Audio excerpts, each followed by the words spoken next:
I pozdrav ljudi, Goran PC ovdje i dobrodošli u novi klip. Znači danas ću pokazati danas ću pokazati jedan u kanteru. Ja moj nažalost prijatelj mikrofon, ali ne. Znači pokazat ću vam da se malo mi laga,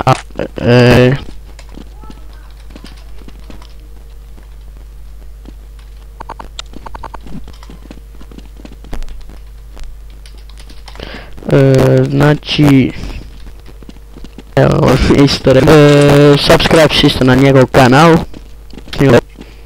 ali ovakvi tutorial. Znači odlučili smo tjedan snimati neki o kanteru, znači u kurac ovako, ovako, puno laga ne moću vidjeti, ali to bi trebali ću ovako zbog igrača i on se pomolako izmiče u ranu i C4 ovako sklizne u kutiju.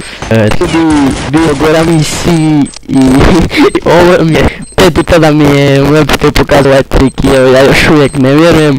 Ne znam se može dišati, ali eto. Znači bio Goran PC i subscribe se na mog prijatelja. Isto ima tutoriale i upala bomba.